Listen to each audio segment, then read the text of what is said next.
All right, let's get right into it. We're going to talk about the story of how one single, absolutely brilliant deal saved the United States before it was even really born.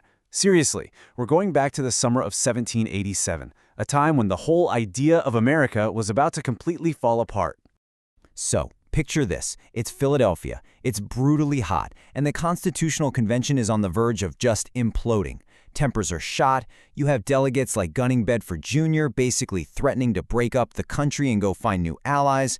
The dream of a unified nation? Yeah, it was dissolving right there in the summer heat. So what was the big deal? Well, it all boiled down to one single explosive question. In this new government we're trying to build, who actually gets the power? And that question, it pitted the big states against the small states in a fight that almost tore the country in two before it even started. And here you can see the two sides squaring off. On one side, you got the big states, like Virginia, pushing what they called the Virginia Plan. Their argument was pretty simple. Hey, we've got more people, so we should get more votes. Makes sense, right? But on the other side, you had the small states, like New Jersey, and they were fighting for their lives with the New Jersey Plan. They were terrified of being completely steamrolled, so they demanded equal representation for every single state, no matter the size. The fighting got so ugly, so personal, that on July 2nd, the convention just stopped. It came to a complete standstill, a perfect 5-5 tie. Deadlock. You had guys threatening to pack their bags and go home. The whole American experiment was right there, on the brink of total failure. So, who steps into this mess? It wasn't some famous general or a guy known for giving fiery speeches. No, it was a quiet, practical statesman from Connecticut, a guy who had a knack for solving problems and, a perspective that nobody else in that room really had. His name was Roger Sherman. Get this, he was a former cobbler who taught himself law. He wasn't fancy, but he was incredibly smart. And he was so respected for his pure common sense that even his political rivals, even Thomas Jefferson, said the guy never said a foolish thing in his life. That's a heck of an endorsement. So what made Sherman the guy who could fix this when everyone else was just yelling? Well, his dedication to the whole idea of America was just off the charts. And you can pretty much sum it up with this one number you see right here, 4. And that 4, it represents something he did that no other founder ever accomplished. He is the only person to have put his name on all 4 of America's great founding documents. Now, this isn't just a cool piece of trivia. It showed everyone in that room that this guy had been there every step of the way from the very beginning. And there was no way he was going to let it all fall apart now. So what was his big idea? How did this quiet, practical guy break a deadlock that had totally stumped some of the greatest minds in the country? Well, his solution wasn't based on some grand philosophy. Nope, it was pure, simple, political genius. And here it is, the Connecticut Compromise, or what we now call the Great Compromise.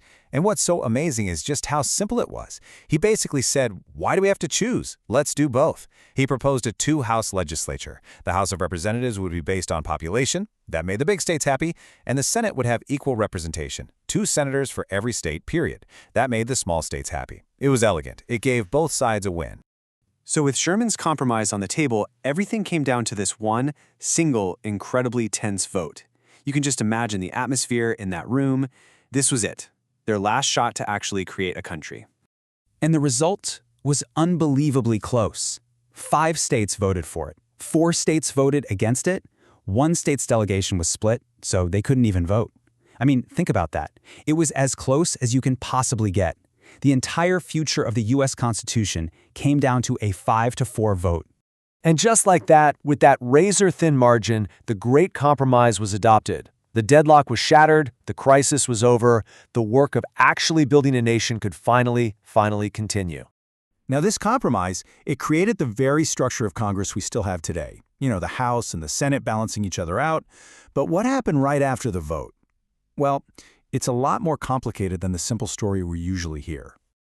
So, did everybody just shake hands and sing Kumbaya? Did this deal magically make everyone a huge fan of a strong new government? Well, not exactly.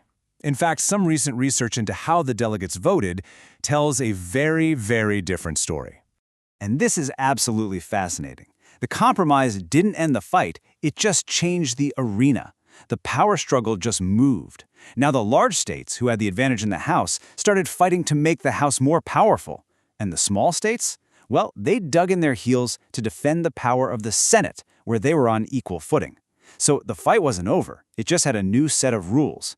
So here's the real takeaway. Roger Sherman wasn't just a dealmaker, he was an architect. He was an architect of the possible. He didn't get rid of conflict, he couldn't.